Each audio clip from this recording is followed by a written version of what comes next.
Assalamualaikum warahmatullahi wabarakatuh. Saya akan membaca cerpen berjudul Hirup di Leuweung.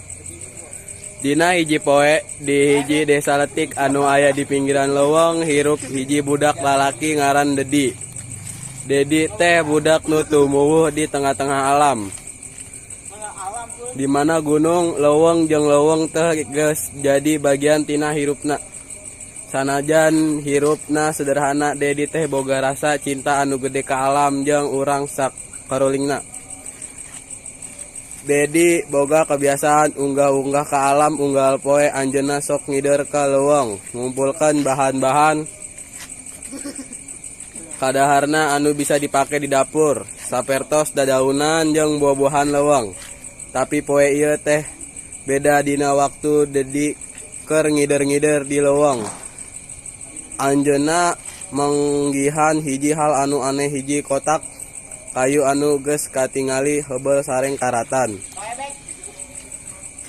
Naon ieu cek Dedi dari ngadekeun kota eta. Anjeunna reueus sebab kotak eta katingali teu biasa. Kotak kayu eta tangilali siga kotak harta karun nu eta acan kabuka.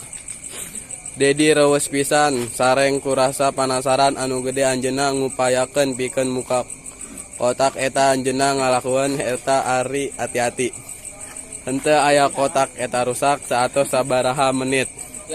Kotak eta akhirnya kabuka jeung jerona jeung sabaraha benda aneh anu teu bisa dipamen ku Dedi. Peta eta ngarahkeun ka hiji tempat di tengah leuweung nu sakitu jero nepi ka henteu pernah dikunjungkeun ku urang desa. Dedi ngarasayeun ieu teh hiji tanda anu kudu diturutan. Anjeunna mutuskeun pikeun ngajajah tempat anu aya dina peta eta, sanajan teu jelas naon anu bakal kapanggih. Samentara eta di kampung indungna, Dedi nyi Ena ngarasa kuatir anakna teu balik-balik ti leuweung. Nyi Ena ngalaksanakeun ritual sareng ngadoa pikeun keselamatan anakna sebab manehna terang pisan yen leuweung teh bisa jadi tempat anu bahaya lamun teu hati-hati. Dedi terus ngajajah leuweung ngaliwatan saatos sabaraha jam. Dedi tungtungna nepi ka hiji tempat anu luar biasa. Ieu teh tempat anu hijina ayana batu-batu gede nu kawas ngawungun hiji tempat ibadah kuna. Dina tengah-tengah eta ibadah aya hiji batu anu katingali benang dibuka. Dedi henteu ragu deui, anjeunna ngahantal batu eta sareng lengkapkeun eta tina tempatna di handeupeun batu eta. Dedi manggihan hiji benda ti naon wae anu kungsi pangihna eta teh hiji atu akik anu bersinar sareng ngaluarkeun cahaya anu aneh. Dedi ngarasa bingung, tapi sisi sejen hetena ngarasa aya hiji tarikan anu kuat pikeun nyekel batu eta.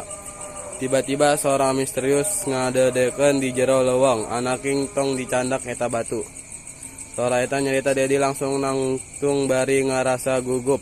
Anjeunna teu terang ti mana suara eta asalna, tapi suara eta teu biasa dipungkir.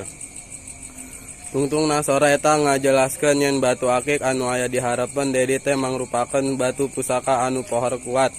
Batu eta tiasa ngendali alam, sareng nu boga batu eta bakal boga kakawasaan anu luar biasa, tapi lamun salah ngagunakeun batu eta bakal ngasilkeun bencana. Dedi ayeuna jadi bingung. Anjeunna terangan ieu teh tanggung jawab anu gede, tapi di sisi sejen Dedi oge arah yen ieu teu kahiji kasempatan anu dateng salawasna.